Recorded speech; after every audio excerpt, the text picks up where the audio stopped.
Hi readers, my name is Lara. In 2025 I read 91 books, so in this video I am going to quickly run you through my top 10 of the year.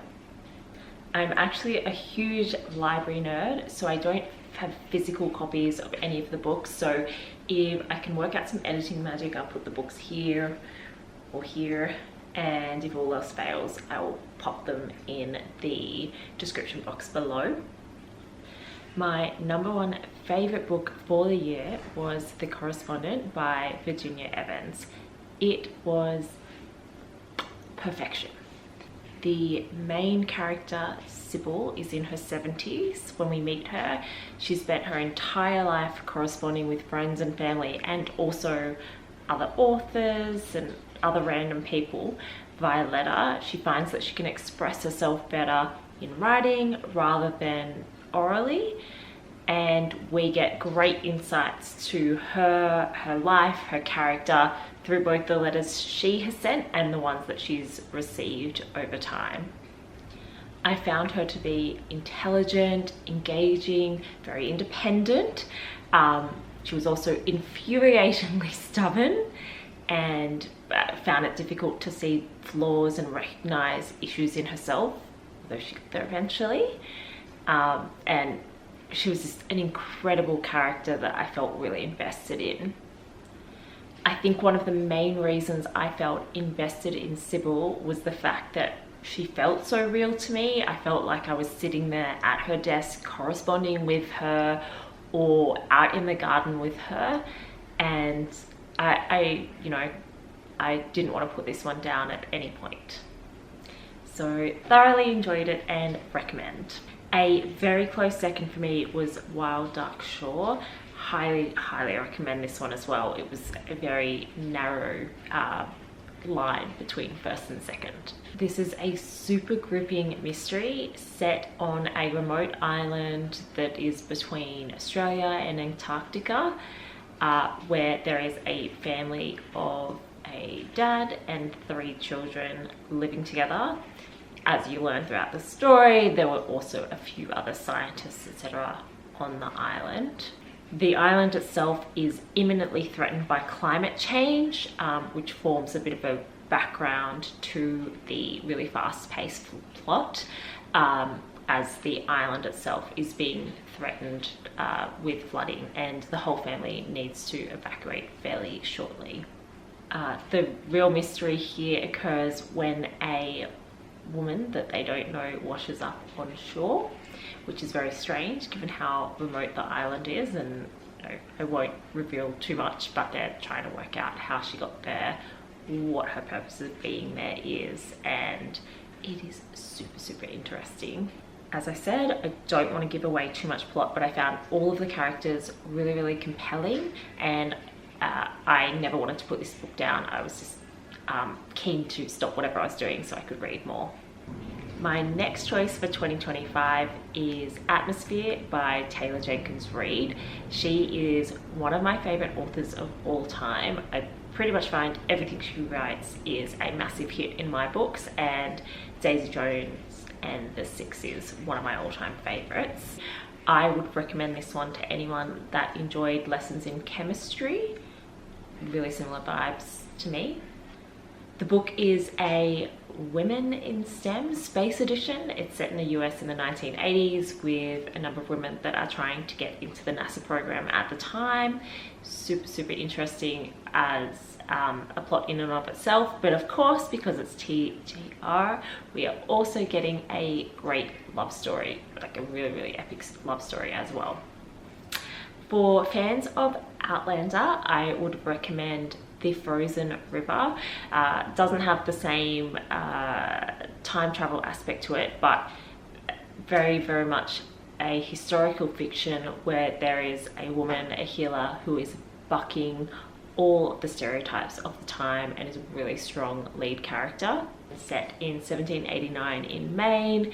The protagonist is a woman, Martha Ballard, who's a healer. I mean, in our time we'd probably just call her a doctor, but she's someone that has been a midwife for a number of pregnancies and continues to fill that role all across her area. and is fantastic at what she does. As part of being a healer, she's privy to a lot of information, and she in some ways is investigating a murder throughout the book, and it is super engaging. I found that when I was reading this book, I could really picture the location. So the writing was so good at setting up that landscape, the snow, the horses, the buildings, and that made it feel really epic. A little bit of a pivot, but I'm going to recommend a young adult fiction. So this is super different from all of the popular romantasy at the moment, in the sense that it's young adult and therefore a little bit chaste. But I actually found that that meant that the fantasy world was more engaging. There was time for it to get depth. I felt like it had to be more engaging because there wasn't, you know, as strong of a subplot line of love. Certainly there are really interesting relationships going on, but it meant that the fantasy world itself was really strong.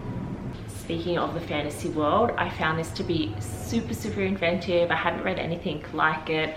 The characters in this book are traveling, without trying to give too much away obviously, between different worlds by a train. There are only certain people that are allowed to travel by a train, and if you head up north, there are worlds which live on a timeline, and these timelines are all working in parallel, where there are short hours in your day and people age very quickly, and then if you travel down south, you have really long days and people spend decades in their youth.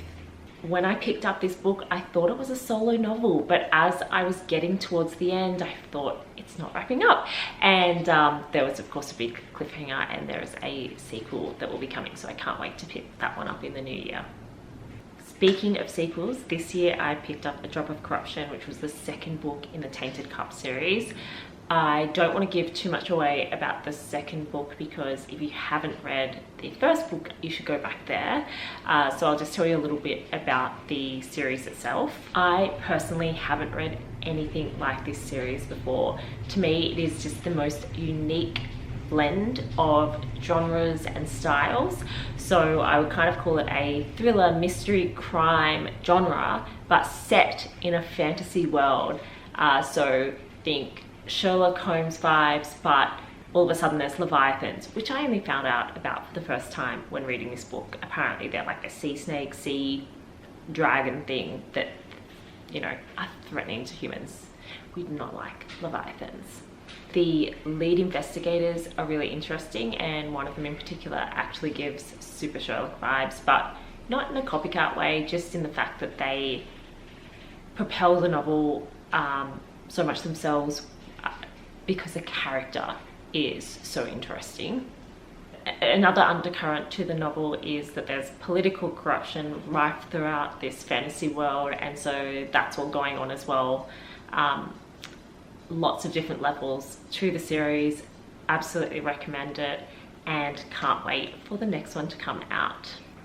Next up we have There Are Rivers in the Sky. I love Elif's writing. This is a historical fiction, and while it is a fiction, I feel like I learn so much when I read her book. She's clearly done an immense amount of research, and you can really get a sense of that as you read. This book spans centuries, so there are characters from ancient Mesopotamia.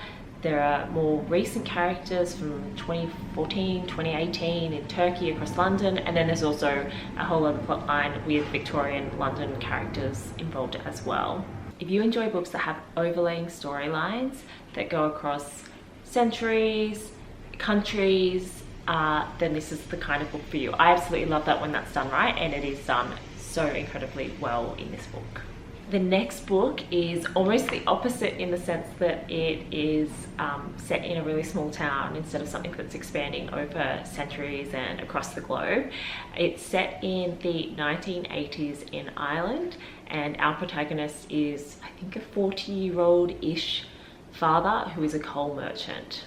This was a super short story, but I was immediately hooked. And look, my life doesn't really align to coal merchant or being a father in Ireland in the 80s, but for some reason I really got a sense of who he was, and understood him, and I absolutely love that. It was so supremely well written and I highly recommend it.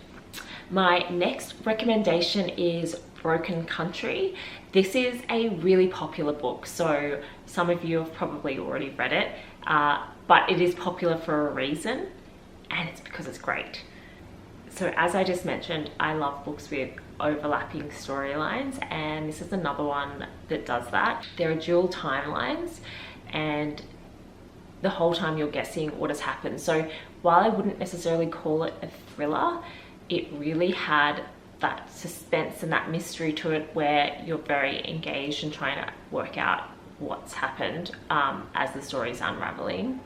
Again, without wanting to give too much away, there is a love triangle and there is a really, really terrible tragedy that happens because of this love triangle that is incredibly sad, but a very compelling read.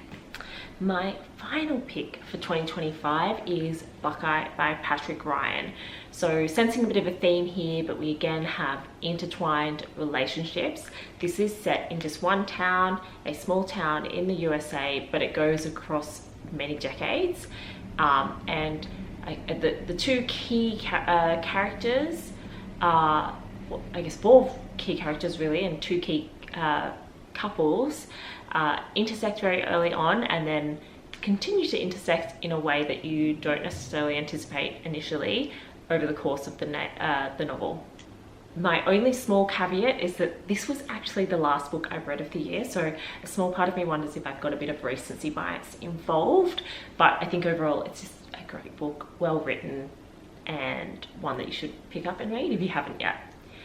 Okay, so there you have it. That is 2025 books wrapped. Would absolutely love to hear what your favorites from the year were below. Please pop them in the comment box, and I will see you in the next video. Mesopotamia, Mesopotamia, Mesopotamia. I don't even know if that's right. Mesopotamia. I have never said that out loud before.